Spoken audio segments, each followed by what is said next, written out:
Let me run that back. Let me know if you can hear me, guys. I see bells. I see warriors.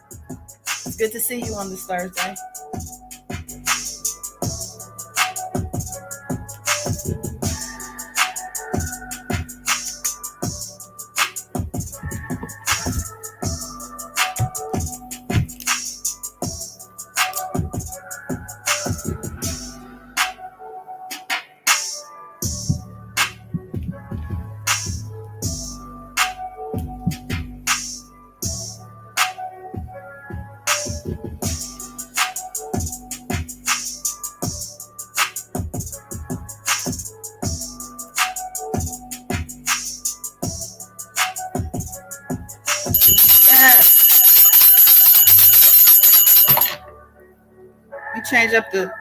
Change up the tone just a little bit.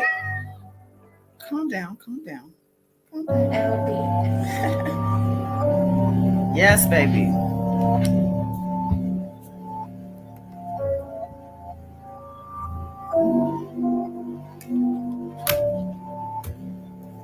Yeah. I just wanna roll with the gang that I came with. People switching lanes, that ain't new, that's the same shit. See me, we gon' move, we don't do the conversations. I just wanna roll with the gang that I came with. I just wanna roll with the gang that I came with. People switching lanes, that ain't new, that's the same shit. See me, we gon' move, we don't do the conversations. I just wanna roll with the gang that I came with. I'm the only one, I put my heart up on the beat. Ayo, rolling loud, now it's hard to be discreet. Pray my city proud, they the ones who made me me. Plus all of my family, they tend down to the street. 10 toes to the street, that mean both feet on the earth. Lost myself, then found myself, now I know what I'm worth. She wish she would've waited on a nigga, now she hurt. The only time she feel me now is when she wear the merch. They wish I was in a hearse, put my problems in a verse. She got condoms first. Mileage for sure. They say smile, but I don't. Put my trials in a song. Sorry if I did you wrong, but lately I've been trying to grow. I know niggas trying to pop. Heard they session was a flop. Heard they bet shit when it dropped. Very blue. I can't do shit but improve. With the crew we getting loose. If you squad, you know it's true. I just wanna roll with the gang that I came with. People switching lanes that ain't new. That's the same. That's what I'm talking about. Rolling with the gang that I came with. I see you, Chrissy Power. Keisha Johnson. Yes. Good day. Welcome back. Mary Blue. Welcome back, sis. Good to see you. Mystique 428. All right. Thank you for the bells. Yeah, we need this energy. Rosalind Baxter, 1960. I see you. Andrew Staples. Yes. Yes, new members today. Thank you, thank you, thank you. You will not regret that. Yeah, I see you, Well Wayne. Hey. Miss Della was here. I don't know if she's still here. But beautiful spirit, I see you. Thank you for being here, having my back. As always. What's up, Antoinette? It's been a long time. Good to see you. We did it. Yes. All right. We're going to get going. I'm not here for long. A couple interviews took place. We're going to talk about them. I thought you bring up the message. Flexing no gym, but you reckless. I can put that on my record. No, you can't hop on a record. And this won't take more than a second. I came with the ones that I left with. I just wanna roll with the gang that I came with. People switching lanes, that ain't new. That's the same shit. See me, we gon' move. We don't do the conversation. I just wanna roll with the gang that I came with. Hey, yes. So happy to be here. Let's go. People switching lanes, that ain't new. That's the same shit. See me, we gon' move. We don't do the conversation.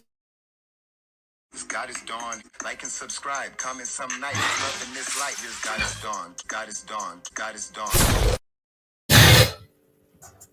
Peace, world peace. Yes. Welcome or welcome back. I am Goddess Dawn, the warrior, baby. That's right. If you don't know that, you know. Live from LA on this Thursday night, September 30th, 2021 to be exact. I'm happy and blessed to be here. Absolutely, literally grateful for the breath in my body and everything else, including y'all. I appreciate you. Yeah. Whether you in the bushes, the replay, and especially in the chat. Much love to you. But like I said, I'm not here for long. I'm just stopping by to share a couple things I came across. You guys probably came across these things also. Everyone is doing interviews post-conviction. Let's not forget to mention that conviction that happened. Guilty on, was it all counts? Or was it 8 counts? Because I'm hearing different things, but he was guilty. Yeah. Speaking of that, I wanted to start with something real quick. Let me see.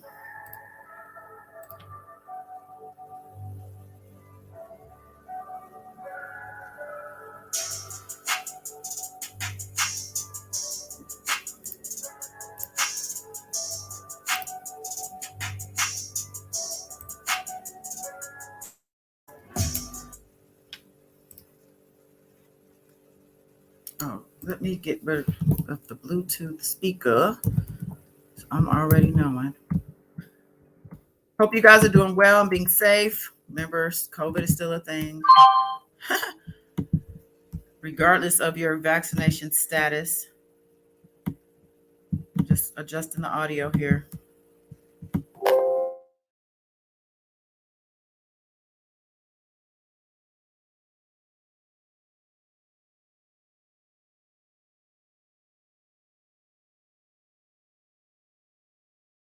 That motherfucker's guilty. That motherfucker's guilty. That motherfucker's guilty. That motherfucker's guilty. That motherfucker's guilty. That motherfucker's guilty. That motherfucker's guilty. That motherfucker's guilty. That motherfucker's guilty. That motherfucker's guilty. That motherfucker's guilty. That motherfucker's guilty. That motherfucker's guilty. That motherfucker's that motherfucker's guilty. Yeah. That motherfucker's guilty. That motherfucker's guilty. That motherfucker's guilty. That motherfucker's guilty. That motherfucker's guilty. That motherfucker's guilty. That motherfucker's guilty. That motherfucker's guilty. That motherfucker's guilty. Let's go. That motherfucker's guilty. That motherfucker's guilty. That motherfucker's one more time. That motherfucker's guilty. That motherfucker's guilty. That motherfucker's guilty. That motherfucker's guilty. That motherfucker's guilty. That motherfucker's guilty. That motherfucker's guilty. That motherfucker's guilty. Get it. Get it. Get it. Get it.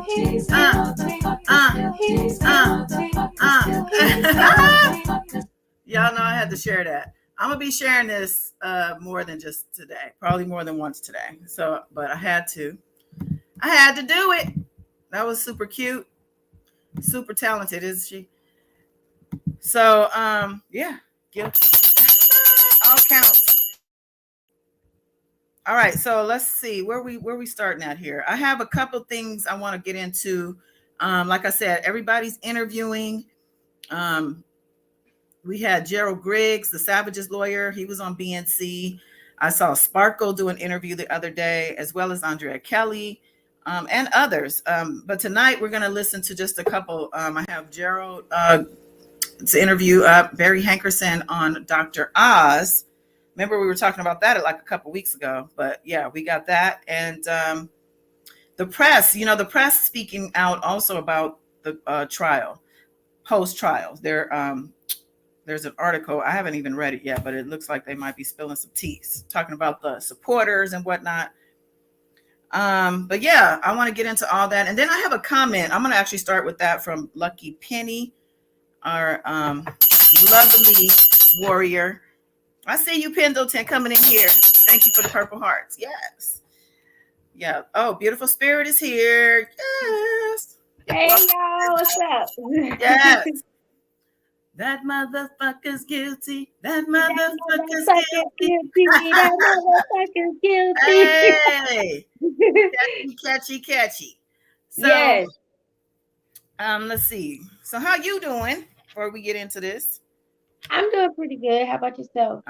Fantastic. That's good. That motherfucker's guilty. So yeah, I'm like, it's such a relief. I'm just saying, just that's done. At least that part of it, Yeah. It seemed like at one point it was never going to end. It didn't even begin, but we here. We here. We are here. Yes. Welcome back to Sundria Pearson. Yes. So welcome back, Mary Blue. Everybody, welcome back. Good to see you, Mary. Yeah. Yes, good to see everybody here. So yeah, this is an impromptu pop-up, if you will. Where is Boom Boom? Because actually it's Boom Boom that asked me to go live specifically. Miss Boom Boom, we need you. Come on. I just send her a text or something. I'm just saying. So yeah, but we're here just because we have these interviews. I thought we just talk about them. So let's start with Gerald Griggs. And that again, that's a Savages lawyer, and we're all interested, in Joycelyn. So let's see if anything comes up. Let me get that up here.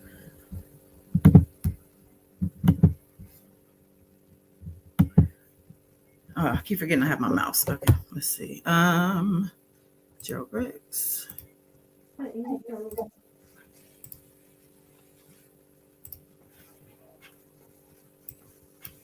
Welcome to Making the Case. I'm your host, Yodi Tolda.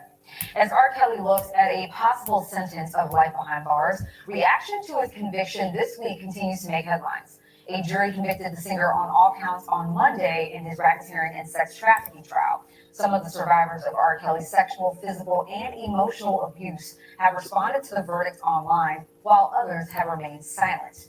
With me is criminal defense attorney and vice president of the Atlanta chapter of the NAACP, Gerald Griggs, who also represents the family of Jocelyn Savage, one of the young women allegedly abused by R. Kelly. Gerald, Kelly has been convicted, but his legal troubles are far from over. So let's discuss. How did the Savage family react to the guilty verdict? It was a lot of emotion by the family and by other survivors. Of course, was relief. There was still grief for all the pain that's been caused, but there was a sigh of relief that justice is in the process, and it started with that verdict in the Eastern District of New York. Now, through the evidence presented in court, Gerald, we definitely learned a great deal more about Kelly's abuse, but we've known that he was a sexual predator before Monday's verdict, but Kelly's been able to hide basically in plain sight for decades, even getting acquitted when he was tried in 2008. Were the Savages ever doubtful that he would ever be held accountable? No, they were never doubtful. Again, the Savages have been on this journey since 2017. They had met many of the accusers. They had helped to collect many of the witnesses. And so they knew that at least 11 accusers would testify. There are far more. And they were confident in the evidence that the Eastern District of New York had, that Homeland Security had gathered. And of course, they are even more confident in the Northern District of Illinois and the other cases. Now, Jocelyn wasn't one of the named accusers in this case, but do they feel they've been vindicated in some way? Absolutely, they feel they've been vindicated. One of the named accusers and the testifiers in the case actually brought up some of the abuse that was suffered at the hands of R. Kelly while Joycelyn was there and while Joycelyn probably witnessed it and was abused herself, allegedly. So they were vindicated by everything that they've said, and they continue to focus on reuniting with their lovely daughter, who they want to continue that loving relationship. So they were definitely vindicated by the evidence. Okay, so you said they're looking forward to being reunited with her. Are her parents in communication with their daughter at least? They have been in communication as recently as a month ago, but not direct, consistent contact that's face-to-face, is what they've been demanding since 2017. So they haven't talked to her since the actual verdict? No, they have not spoken directly to her since the verdict. They are respecting her distance right now, but they want to make sure she understands that now Mr. Kelly has been removed from the picture. It's time to rekindle that loving relationship, and they are ready, willing, and able to, with open arms, to welcome her back to the family. Gerald, do you think more accusers will be encouraged to come forward now that he's been convicted? I definitely think so. I think that women have been empowered. I think young men have been empowered. This victimization has been going on for almost 30 years, and it was going on in silence. It was being enabled. It was being allowed to happen in plain sight. So I think this particular verdict, handed down by 7 men and 5 women, allowed us to see into what this criminal enterprise looked like, how it was facilitated, and ultimately how it was brought to justice. Now, Kelly's days in court, they're not over. He still faces 2 upcoming state trials, a federal trial. People have asked why these other trials are even necessary. You know, if Kelly could be in prison for the rest of his life on the charges he was just convicted for, then why is it important to pursue him on these other charges? Tell the viewers why it's important to still pursue Kelly on these other charges.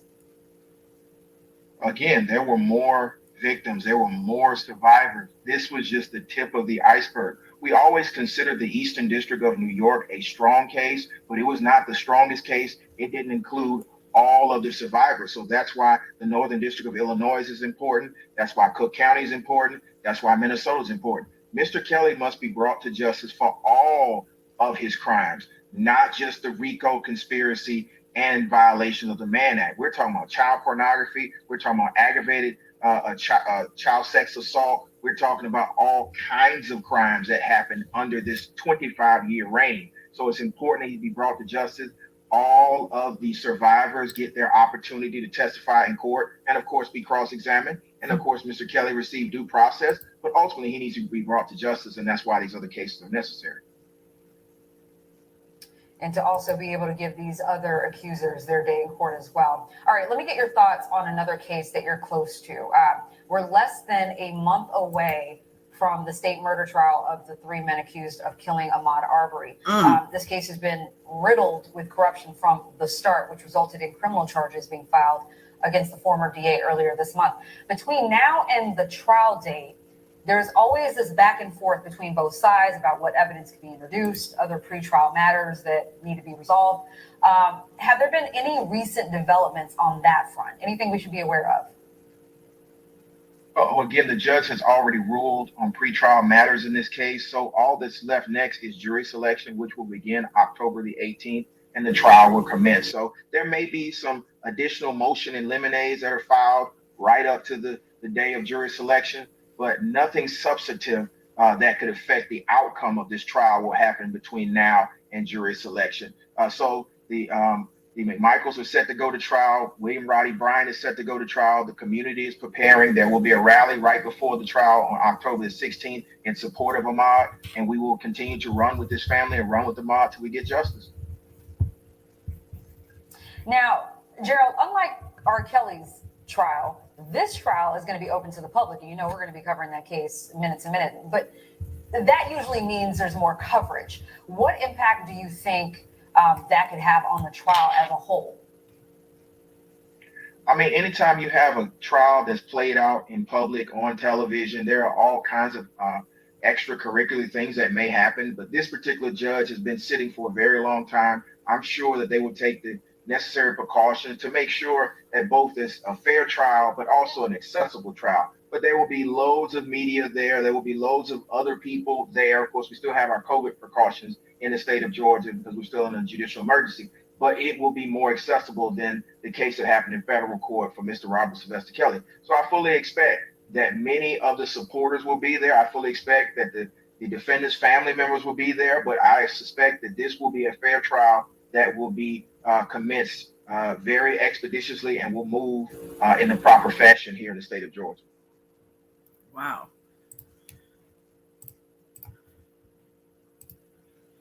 So a lot was said. Gerald Griggs, it's really sad they still haven't spoken to Joycelyn since the verdict. According to him, he said about a month ago they spoke to her, but he said not directly. So that says to me there's some in between handler still in the picture. That's what it sounded like, actually.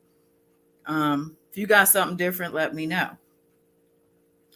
So, he said some things about, what's next to come. And I thought it was interesting that Jim Dergotis said, that he thinks the Illinois trial might be thrown out, depending on the sentencing for the New York. And I thought that was interesting. How do you just throw out a whole case or two when there's different accusers and whole different charges and everything else?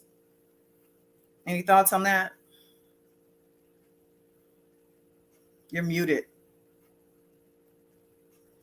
I think maybe the state charges, maybe he meant to say, or maybe he was just thinking like, with Chicago. Even still. Yeah. I think he just like thinking like anything possible when it comes to Chicago, but I can't speak for him. I would hope they would not throw anything out, not one damn thing, because all the time, money, and the victims deserve justice. He has victims in Chicago more than that wasn't in the Brooklyn case at all, period. I mean, what about them? They deserve to get justice too. And they deserve to see his ass in court and stand up and speak their truth. Yeah, Pendleton, I think you're asking about what I just said, which was that, what's his name? Jim DeRogatis who was on yesterday, in case you missed it. He said that he felt like he thought the Chicago case or cases may not see the light of day because he may get life just from New York. And he was saying they might just toss him, which I don't think they should. I don't think it's fair that they do that. He needs to face every charge, no matter what sentencing lands. If the sentencing lands him in his crypt, then it does. So The next piece of that was Ahmaud Arbery's trial coming up, which, man, yet another trial we're going to have to really keep our eye on. And really, there is really I don't see any way these men get away with this mess. They better serve these men to the highest degree. If they get away, I know the streets are going to be torn the fuck up all over the world. Oh, yeah. It's going to be hell to pay. They better. It's just, yeah. Do we ever get a break? We never get a break. Ever. Yeah. And prayers up for his family. They have to relive all of this stuff going through trial. You have to remember the family members and the people close to these people.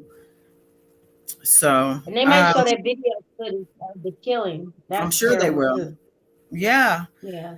I know in cases like that, sometimes the close relatives step out of the courtroom during those things because it's just too much, but hopefully they're a praying family and,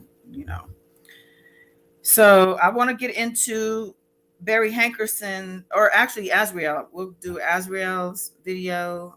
I'm sorry, her interview with Gayle King. I'm just going to play it. I think we'll be all right because YouTube has this new thing they do where basically if you using somebody else's content, they send them the money like automatically. So I was like, okay, well, you use their stuff, but we're going to go ahead and send them those proceeds. So that's how that goes. So let's see.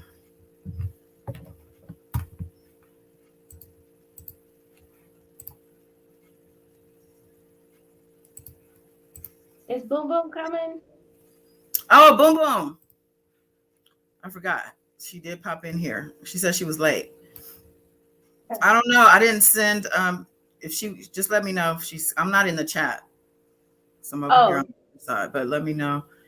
But yeah, hey Boom Boom, thank you for coming and encouraging me to go live because I almost didn't do it. I was gonna do it tomorrow. Okay. For our exclusive interview with R. Kelly survivor Asriel Clary. A jury convicted Kelly this week of 9 charges. Now, 5 of those related crimes committed against her, including transporting a minor across state lines to engage in sexual activity. Clary, who is now 23 years old, says Kelly abused her verbally and physically for years. The first time we met her, she was 21 years old and she was still living with R. Kelly. We spoke with her again yesterday. It's her first interview since the trial. Come on in, Azriel. Well, you look good. Thank you. So do you. Let me see. I'll just start with this. I'm really glad to see you again because I wasn't sure I'd ever get to talk to you again. I'm very happy to be here and see you again as well. I'm going to pause this because I have to say, and when I first heard that, I felt this sinking feeling like this. When she said, I didn't think I was going to talk to you again, I don't think she meant like just for an interview. I think she meant she wasn't sure what was going to happen to her.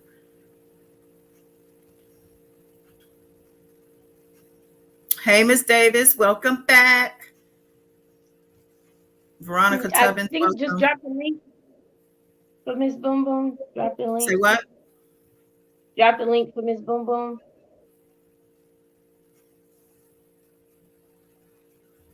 Hold on.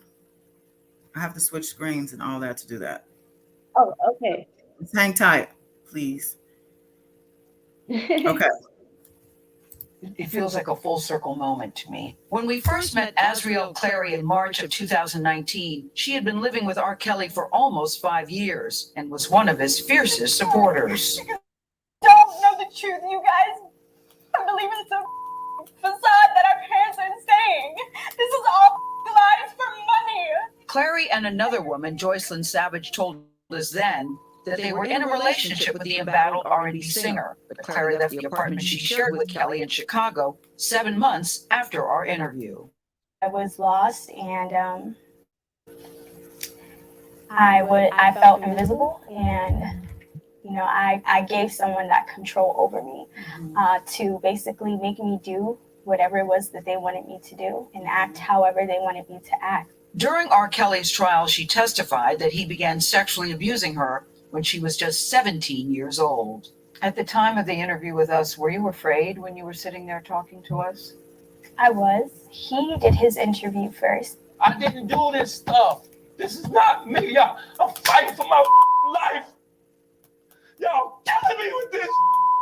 He came in and he told us to be angry and be upset, and she's gonna try to do this, and you're gonna yes. And so we came in angry. So he told you be angry. Yes. And I was scared because I was like, I don't want the world to see me this way.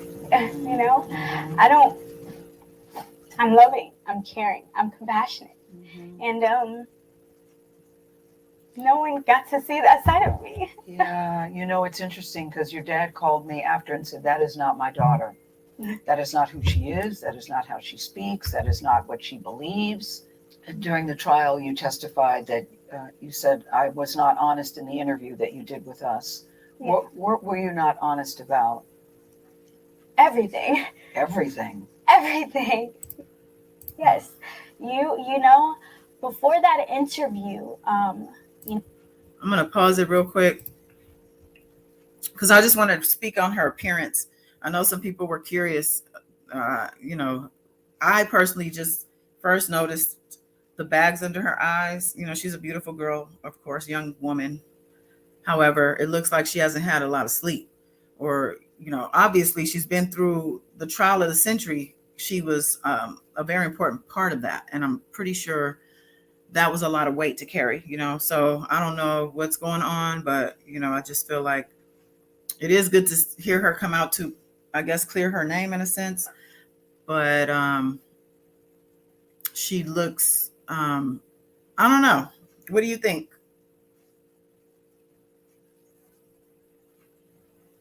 I think she probably haven't had no sleep or whatever. She's young, too young to me. But you know, stress and depression will make that effect on you. That she's very well spoken and dressed. You could tell she got a long lifetime of healing to do. I mean, you can still hear the fear in her voice. To me, the things that she discussed, she's still traumatized. You know, with I guess 5 years of terror. So I can only imagine how she feels, and I can only imagine what goes on in her mind. So my heart goes out to her, and I still think that she's brave because she's still in front of the whole world to see, telling her truth and her story, and still has to deal with his handlers, I'm sure, especially his as supporters on YouTube, which they are always sending death threats and talking about her so badly and her family. And it's just, you know, it's terrible. So you know what? I think Bags is probably, it's not good, but it's pretty good considering the stress that she's under and the pressure from the public. It's definitely better than being under his control still and his thumb. So we definitely appreciating her. And yeah, somebody mentioned it's too soon. Like she needs to take some time. I think Katina, welcome. That is, I was a little surprised to see her interview, but then again, not because we've been seeing her, right? It's just funny that I see her on Instagram and stuff, but she ain't look like this. You know. Yeah.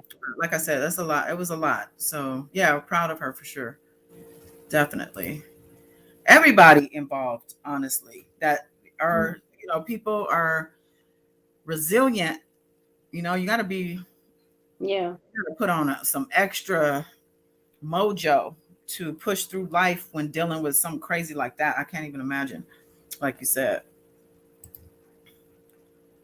I mean, it's really, to be honest, I'm not trying to be vain to bring up her eyes. I was just more so about the stress level of the, you know, just to emphasize that, this was probably a lot. But I'm sure she's, you know, she's beautiful. She's gonna be all right. That definitely tried to burn her car. Exactly, Kendra. And them YouTubers was in communication with Richard Arline too and Michael Williams. That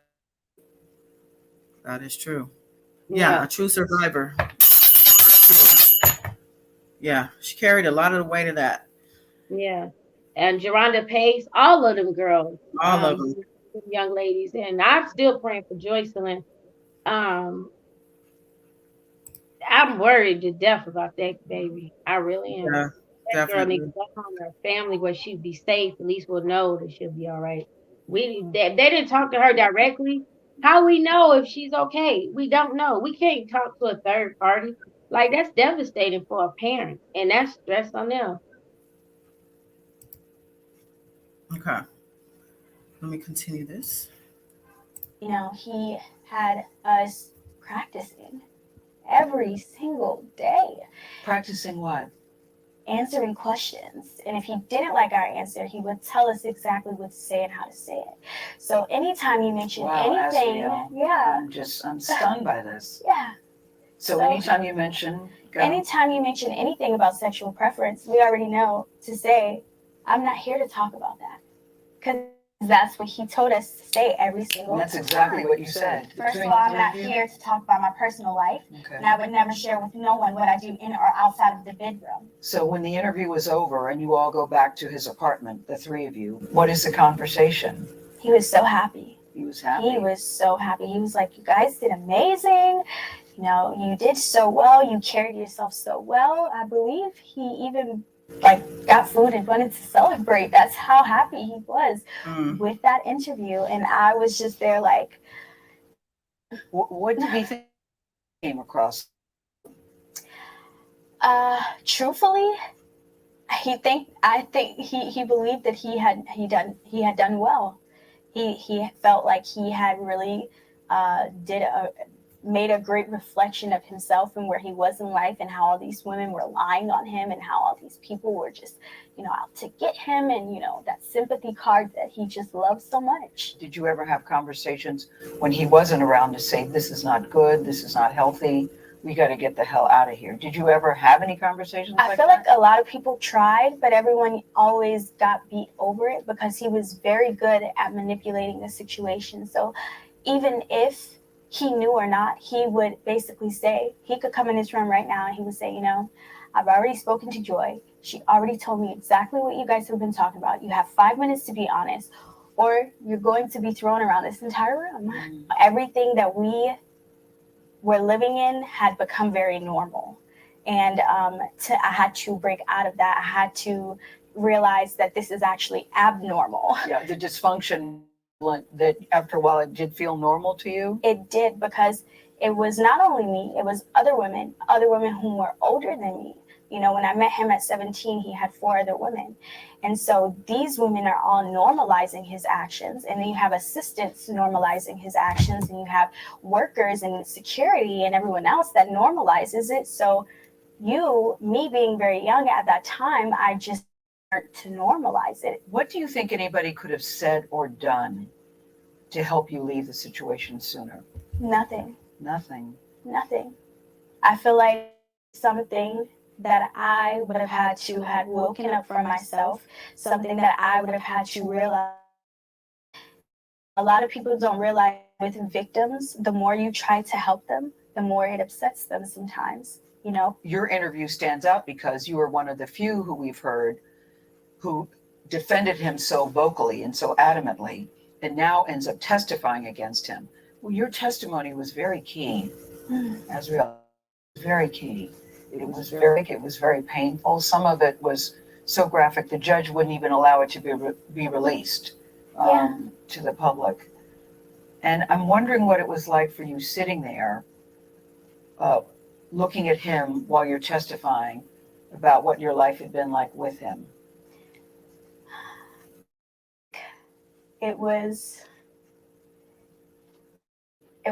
very disturbing to have to relive those moments. And I don't know, a piece of me was happy because I felt like... Happy? Yeah. Like this person no longer has control over me, You don't tell me what to do and what to wear and where to go and how long to be in a room anymore, so... I think the fact that you're sitting here today, brave and very courageous, and sit down and want people to see who you really are. I think it's very important. Even I have to take accountability for my actions. It's okay to reevaluate your life. It is okay to change your mind. You are never too old to wake up and say, hey, I thought this was good for me, but it's actually not. Yeah. And so I feel like that's why it was important for me to come back here and see you again, because it is okay to change your mind. It is okay to apologize and forgive yourself, more importantly. And that's really what I had to do. R. Kelly, as you know, has long denied allegations of sexual misconduct with the underage girls. I'm happy to say that Azriel is in therapy. You know, she came to the interview alone, which surprised me. I thought somebody would be with her. She came by herself. When she testified, her therapist was with her in another room.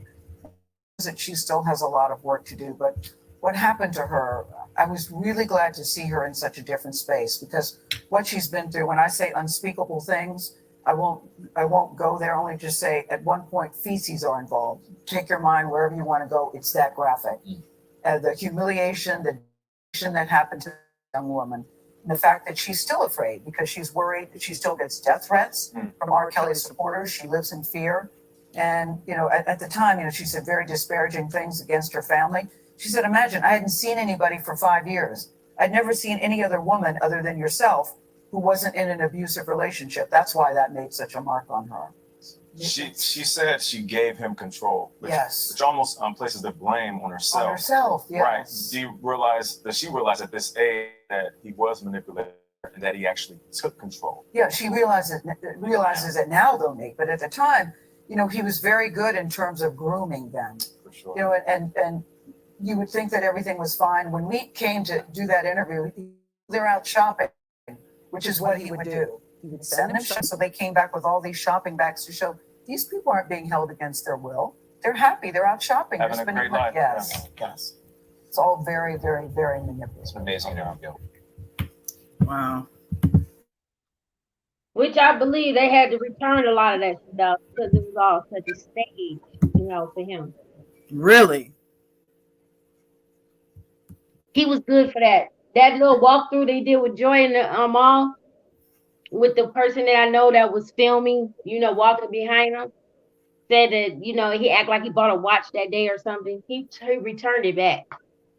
That's what he does a lot too. Wow. Right. He goes to the nightclub, VIP service. He'll tell the people, he'll tell the person, like the host, don't bust the bottle open. Like he's not ready to open yet. He'll play it off like he's waiting for another guest. You know how to do the setup. And he'll tell the people, like, don't open the bottle. And then he'll make a complaint to the nightclub, send the bottle back so you won't have to pay the tab. That's the type of bastard he is. So all this whole great life that his supporters say, that these people had, that these girls and boys had, is a false narrative. Is that what you're saying? Yeah.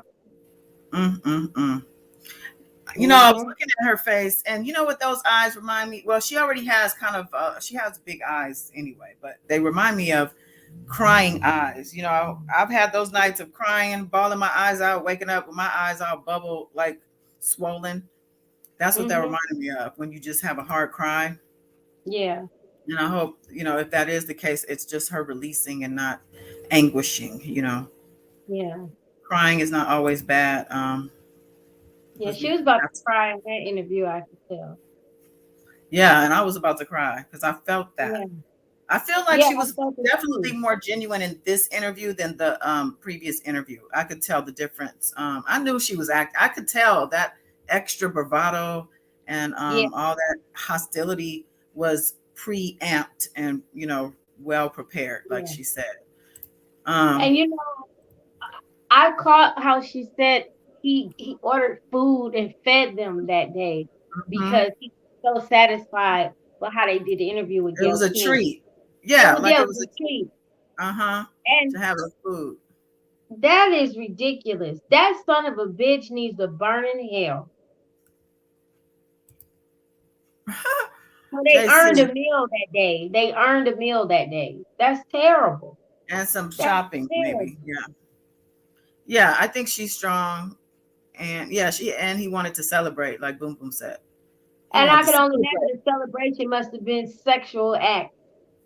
Oh, I don't even want to imagine. And I'm glad she didn't bring that up either. Right, Miss Della. Rico is trash. Glad he got convicted. Yeah. Refuse to lose BTS. All right. Yeah, I'm just looking through the comments real quick, the chat. Yeah, it's sad that she dealt with that, but you know what? We all have our paths, we Yeah. all have our things. Yeah. She did seem to put a lot of accountability on herself. And as a child, which she was when she met him, I'm sorry, 17, especially where she was legally, that was a child. Yeah, I know a lot of people are on their own at that age and have children at that age and all of that. But what we're speaking of is a whole different situation. People always want to conflate their own experience or their people they know with this here.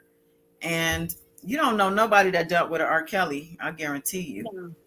I mean, There's yeah, I mean, you can only imagine. I mean, and that's barely trying to relate because you don't know. We don't know how these young ladies feel, what they really been through to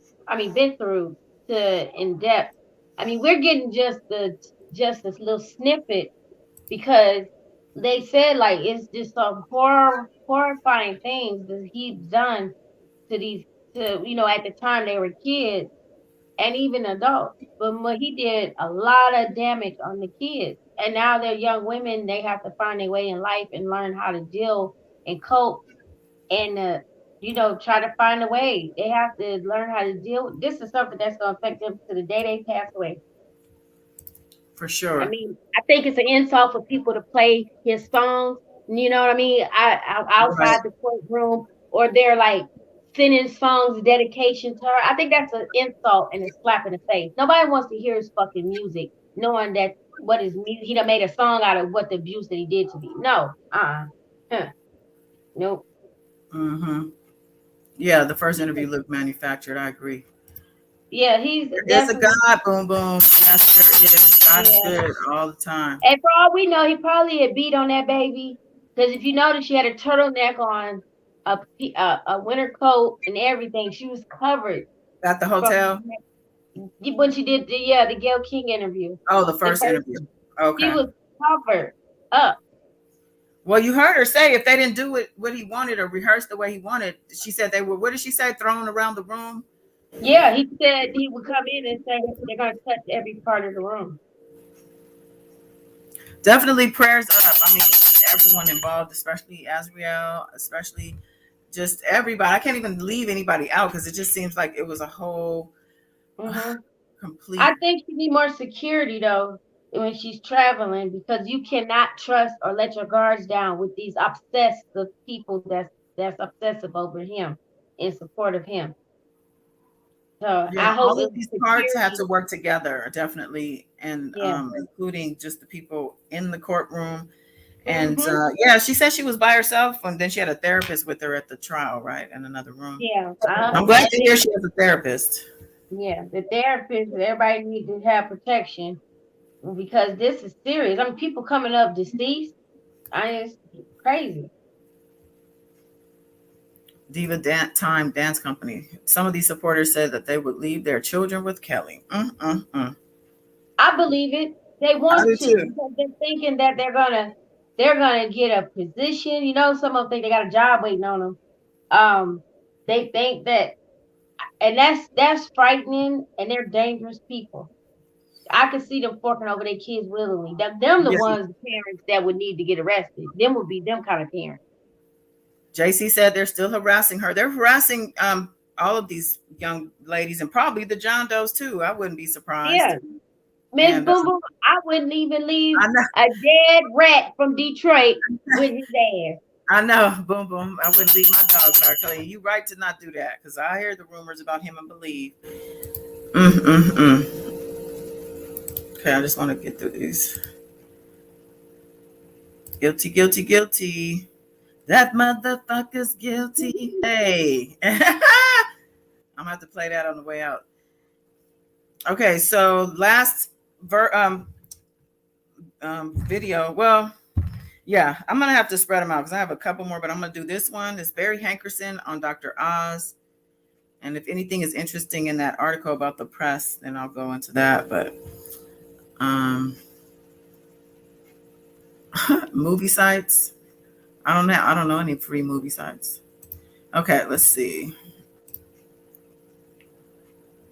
That video is what really happened to Aaliyah. Okay, so I'm gonna scroll to the actual Barry Hankerson part of this, but the link to the full clip is in the description. Let me just make sure I get to the beginning.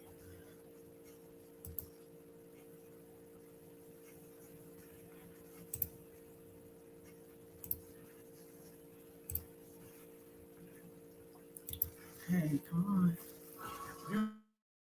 on. Okay.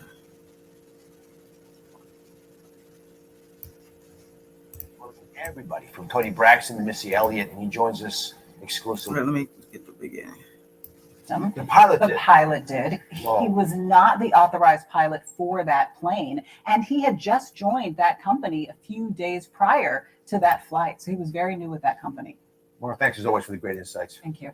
We'll be right back. For Aaliyah's fans and family, her tragic loss fresh even 2 decades later.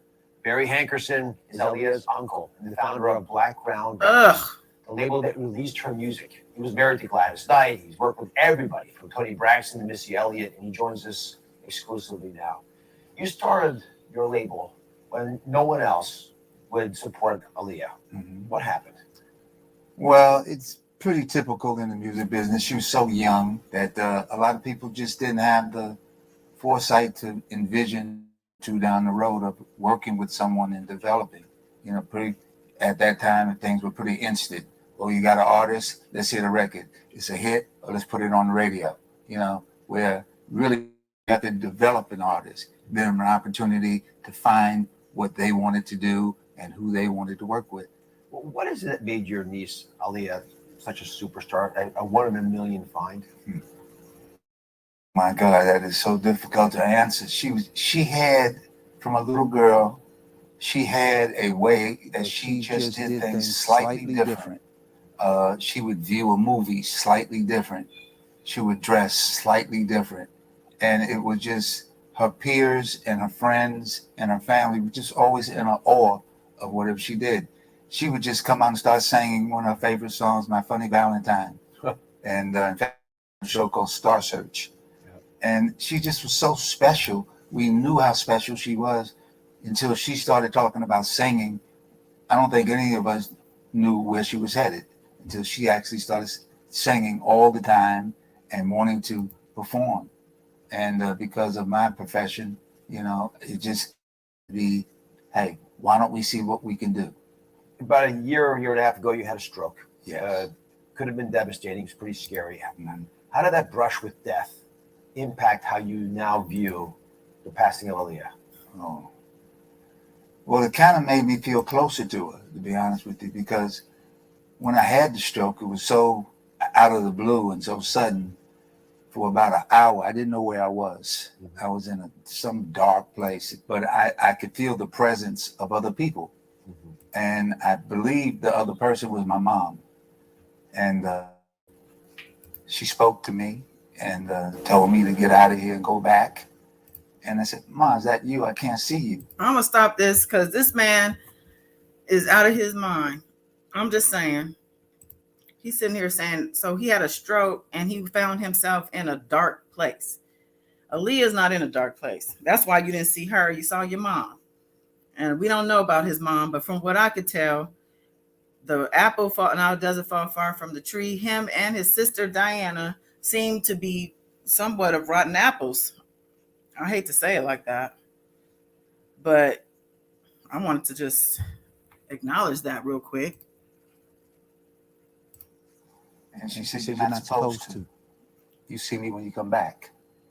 And then I looked up and I began to gather myself and realize something happened to me, but I didn't know what it was. So you had a near-death experience. How did that color what you think Aaliyah went through as that plane was crashing after takeoff? Oh, God. Believe it or not, I was thinking about her music. I was thinking about it because I worked on it every day, very obsessively. So I felt like she was with my mom. So does it make you more comfortable that Aaliyah might be there with your mom, or did you feel worse that she had to go through this as well 20 years ago? No, I'm sure Aaliyah and my mom are in the same place. Yeah. After that experience, it's no question in my mind.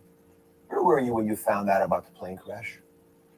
I was on my farm in Georgia, and got a call, and somebody says, "You got a long distance call. It's from the video shoot." Because I knew that they were shooting a video, obviously. And I ran to the phone, and I spoke to the director, Ike Williams, and he said, "Leah's gone." And I was devastated. I immediately called Minister Farrakhan and asked him, could he call God? Could he talk to God?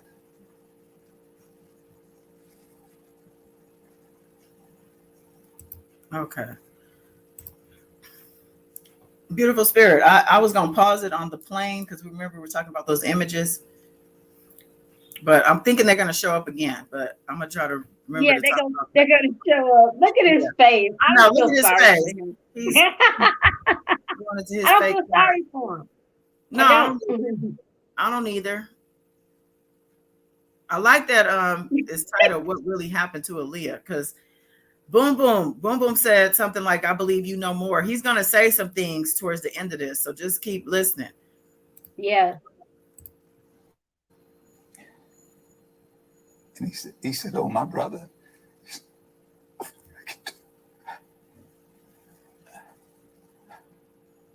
It's a lot to process. They've been 20 years later. I can never come to grips with she's so.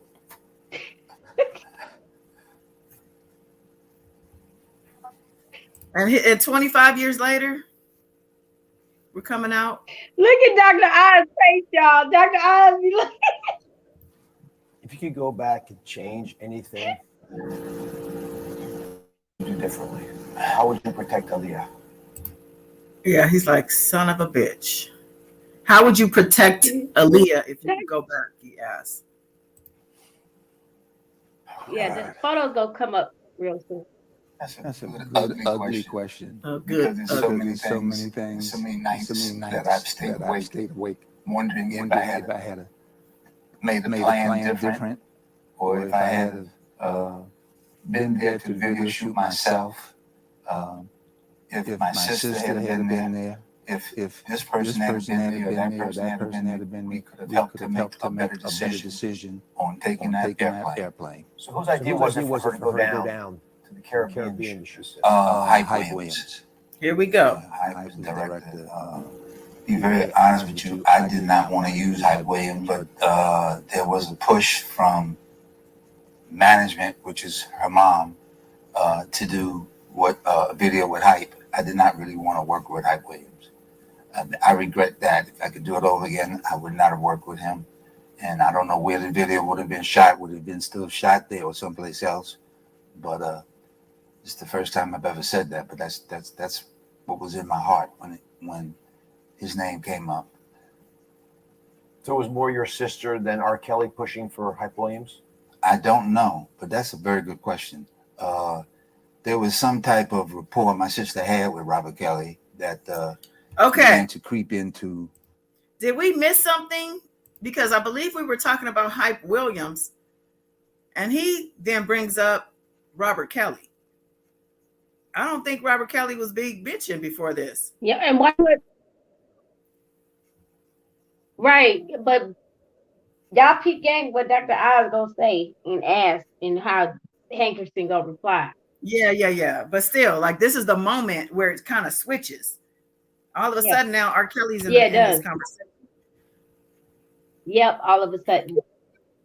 Okay, I'm just in the comments. We're in the chat real quick. Hold on. We don't tolerate victim or who's guest bashing and victim bashing, chat bashing. I'm getting rid of them. Yeah, who's doing that? Well, I don't see it. Let me know if I need to get rid of somebody. I think we have mods too, so y'all know what to do. Yeah, y'all, it's cool. I know I asked y'all not to like get rid of people unless I know, but no bashing. He didn't go to the light, he went to the dark. Exactly.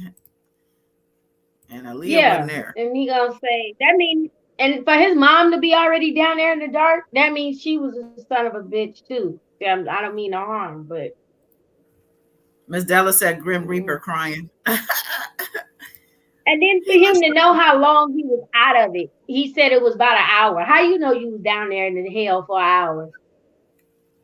I know. What? They had a timer on his ass. Everyone else He probably was trying to do some kind of blood sacrifice ritual and timed it how long he had channeled out. That's probably what happened. But still, if your mama in the dark place in a hell pit, that's not good. That means that speaks volume of where you come from. I thought she was dealing with R. Kelly at that time, but during the Rock the Boat video, I thought she had been left R. Kelly alone. It was, yeah, because she had moved on. She had even moved on from Timberland and them at that point. Right, because when they got that marriage annulled, they took her from the record label and everything. They stopped her from working with him. That was set in stone. Her dad intervened when that shit happened. Yeah, there was a whole contract and everything, and a money exchange. Yeah, she was still. I think she was 17 or 18 when she got with Missy Elliott and Timberland. Like when she started working with them. So she was, because she was the youngest to perform at the Oscar Awards. She was 19. She was already working with Timberland and Missy. So she had been left him alone. Yeah. But allegedly, I'm wondering why his name is. Yeah, I don't think it's brought up for nothing. So we're going to pay attention, y'all. We're going to keep our eyes. His name up for a reason. And Dr. Oz doesn't even cross-question that. Dr. Oz bring it up, too, about after more R. Kelly ideas. But I want to bring Shamanic Journeys, Hello Chat, Hype produced a lot of R. Kelly videos. Yeah, true. But the point is, at this point, she wasn't working with R. Kelly, like we've said, and she should have been staying far away from him. So anybody who was, I would say somebody he uses all the time, she shouldn't have been working with him. That's just how I feel. And that's in reading the book too. We're reading the book and we're learning some things. And she definitely wanted her distance from him. Because Damon Dash said it. Damon Dash did an interview and said Hype Williams took Aaliyah's plane. That what's his name? The singer? Lenny Kravitz had a plane for her. Yes, he had a plane for Aaliyah. Big plane. Hype Williams took the plane. Yep. He rearranged the whole flight, and that pilot got hired 3 days prior to that crash. To the day of the video. Not only that, Barry Hankerson is linked in all of this while he's trying to throw his sister and R. Kelly under the bus. Virgin Records had branched off from Blackground Records. So originally everything ties back to Blackground, which is Barry Hankerson. More than half of Aaliyah's staff members, from her hairstylist to her makeup artist to her stylist and producers and everything and the dancers were all from Blackground or Virgin Records. So that all ties it back to his ass, which why he want to act like he had no idea. He just was so a bit whatever the fuck he said, ignorant to the fact that he didn't even know that the baby girl was even by herself. Allegedly, from what Fatima said, the choreographer, Diane Halton sent her best friend, which was a man, all these men being sent with her daughter that was on the island with her, which I do believe that he was killed on the plane with her because she was too busy having eye surgery, which they claimed that Barry Hankerson is the one that paid for it in Australia, while the brother was aiding to the father from having a stroke in the hospital. Now, too much going on. There was a lot going on. So for him to come out, I think he's trying to get in front of the narrative. They say he does do things like this when he doesn't get his way or you piss him off. He'll go out there publicly and say things, especially to pull you out from the dark. So he's trying to get his sister to come out. Yeah, I think he feels he's not going down by himself. I believe the feds served him some paperwork. Could be. Because he's been under a rock for over 10 years? We ain't heard or seen this man. At least. And hold the music at that also. Yup. Because he bought that money. Exactly. Okay, let's finish. And I really don't know what that is. I really couldn't tell you what that is. That's something my sister would have to talk about. But I did feel, because Hype and R. Kelly had a relationship, because he directed a lot of Robert's videos. So the fact that you just said that is very amazing, because it was a push to use Hype more than it was a push to use anybody else. So at that time, that was after the debacle with R. Kelly. I was for not having any linkage to Robert Kelly at all through directors or so. But so that did come up that way, and I lost that battle, and Hype became the director. Let's talk about this a little more. There's with the release of these streaming songs that you're beautifully putting out there, which we're going to talk about. There's been more talk about some of the terrible things that happened to Aaliyah as she was going up through the business. When you learned, I'll say different. What did you do when you learned that R. Kelly had illegally married your niece Aaliyah? Went crazy. I really went into myself. I met with the minister and really had to debrief me. And because my reaction was not a good reaction, I had no understanding of it. I had no compassion for it. It was just totally out of the realm of what I would think any young girl should have ever had to experience. And I made myself known, obviously, to Robert Kelly and in a conversation, and I've never spoken to him again to this day. What did you say to him? Things like, who do you think you are? And we trusted you. I've worked very hard to make your career. You were managing him. Yes. You must have felt terribly betrayed. I was betrayed. And my whole family was betrayed.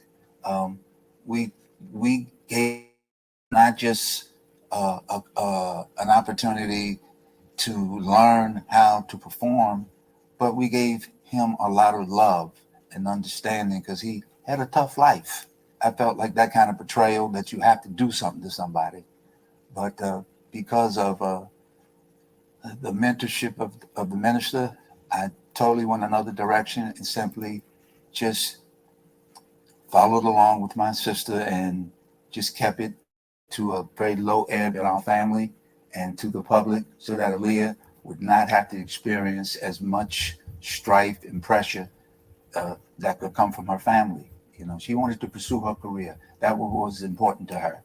It was not to let anybody persuade her not to do that. And at times, Robert Kelly was very disruptive in trying to make decisions for us with Aaliyah's music. You know, he always wanted to be the center point of making her music. In fact, after we stopped working with him and decided to go in another direction, and we worked out a release from Jive Records to Blackground, he was still trying to produce the music. And we said, no, you're not ever working with Aaliyah. You will never be with her in the studio again. And people were questioning me, well, how are you going to success of the first album without him? And there's somebody else that can do this music. You know, I've been in this a long time. There are other writers and producers.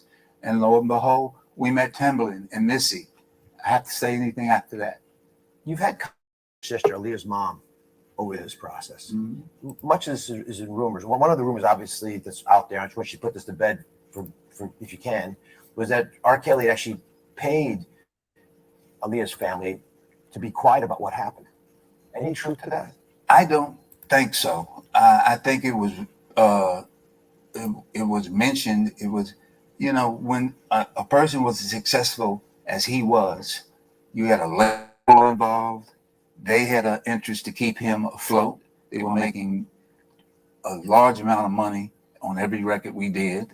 So it was natural for me to see executives, you know, hovering around him, making sure he was okay. They didn't know how to relate to Aaliyah, you know, but they were trying to see if the guy was okay, if the man involved was okay. And that's why I went to the owner of Jive Records and said, I can't be here anymore. I have to go. Aaliyah has to go. But you have a contract. I said, I don't care what we have. We didn't have to figure out a way to get out of that. And so what I did do was had an attitude of unrelenting. This is the way it has to be. So we got out of there. We went to Atlantic Records, and even Atlantic Records said to me, well, you know, Barry, we think Diane would be okay with Robert working with her again. How are we going to repeat the success you just had? And it was something inside of me that kept saying, we'll do it again. Do it again. I believe in Aaliyah. Y'all believe in R. Kelly. I believe in Aaliyah. And we did it again. But Leah was with me. She was with me. She said, okay, Uncle Barry, let's listen to the Timbaland music. And my son, Jomo, went to Detroit, and we started recording in Detroit. The first record we recorded was 1 in a Million. And Cricket on it, we loved it.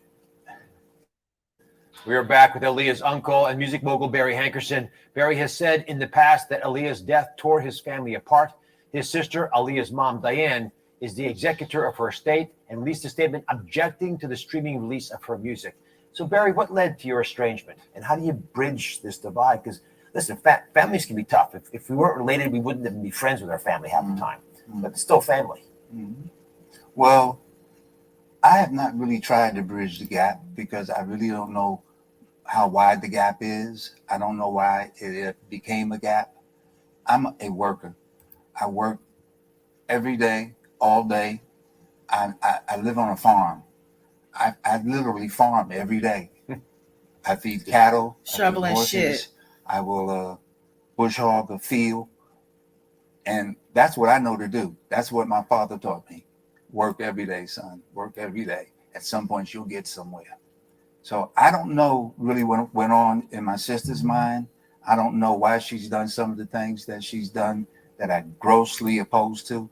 And I don't know this group of people that call themselves the estate. I don't know if that's made up of my sister and my nephew, if that's a new group of accountants or lawyers. What has your sister done that you oppose, that bothers you? I really can't get into that. Oh, really? It's something one day I hope she comes to grips with. Wow. But a lot of things we all have done in life that we wish we hadn't have done. It was just completely out of character and out of context. But at this point, I'm forgiving. Whatever my sister did or whatever she feels pain toward me for, I forgive you. I have no problem. The loss of a child, you have to Oh, they reach to report that me? parent with a lot of love. And Wait, hold on. And that's what I thought I was doing by keeping the music not. What happened, y'all? Can y'all hear me? I just want to make sure. Stream suspended. Oh, shit. Okay. They say the stream got suspended. What? Hi, Mr. Angelo Clary. If you can hear us. No, I can still see you. It's still going. It's still streaming. He said it's still going. Yeah, on my end, it's saying live. Wait, hold on. Let me look on my phone. Okay. Oh. And I don't know why I kept getting kicked out. Oh, okay. It's probably for this. Okay, I'm gonna end this. I'm gonna start a new one real quick. Tell everybody in the chat to go to the new live. Okay. Okay. Bye. I'm gonna end this. I'm gonna do a new stream.